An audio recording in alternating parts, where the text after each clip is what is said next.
Welcome to the dog days of summer and time to answer your hot security clearance questions.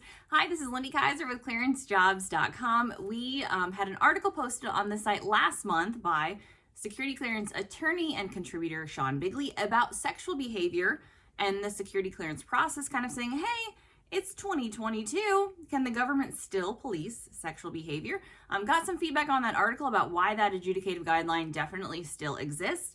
Like all of our content, also got some follow-up questions about some specific, even more fun topics related to those. And one of those being, hey, I saw this other thread about furries and security clearances, wondering if furry fetishes would come up in the security clearance process. Proud of my job today.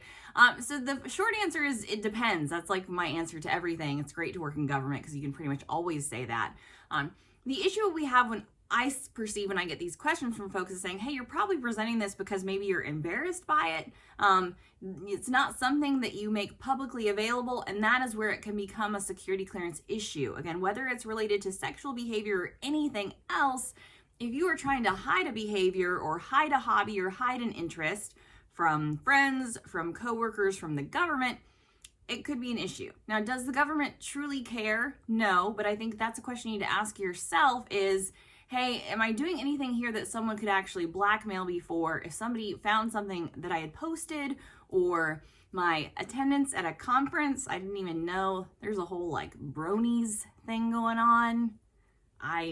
What a time to be alive. I really don't know what that means, but I do love Rainbow Dash, My Little Ponies. So the main question is, could somebody blackmail you for this? Is this an issue that could come up? That would be the way it would.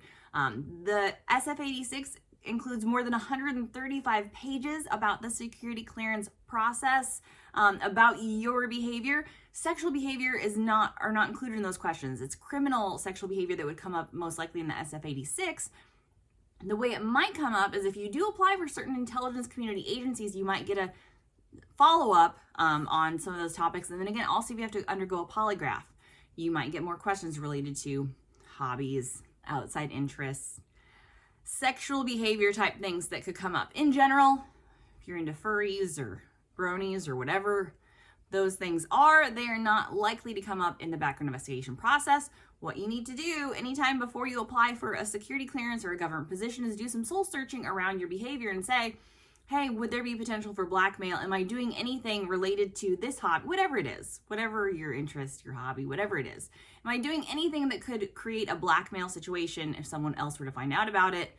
That's where it could come up in the security clearance process at some point, because you may get questions about, blackmail, things that you're embarrassed about, things in your past, especially again, if you end up with an IC agency, you're going through a polygraph. If you're going through a basic, secret, public trust, obtaining one of those clearances, you're not going to get questions about that. They're not going to come up through updates in the federal investigation standards.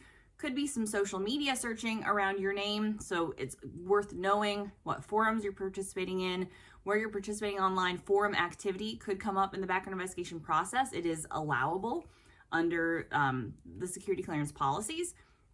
So it's worth knowing that. Again, the government is not out to police anybody's personal life. They're out to ensure that the individuals they give access to classified information to are trustworthy, are able to retain that information, are not going to compromise that information, and don't have anything that's going to result in a blackmail issue. So if you are not blackmailable, if you've got a furry fetish, darn it, and you're proud of it, then you're probably fine. So you heard it here. But for more on sexual behavior, check out Sean's article, check out other content we have. We'll have a few articles related to side hustles in your security clearance, some other topics where this tends to come up. But for all of that, visit us over at clearancejobs.com.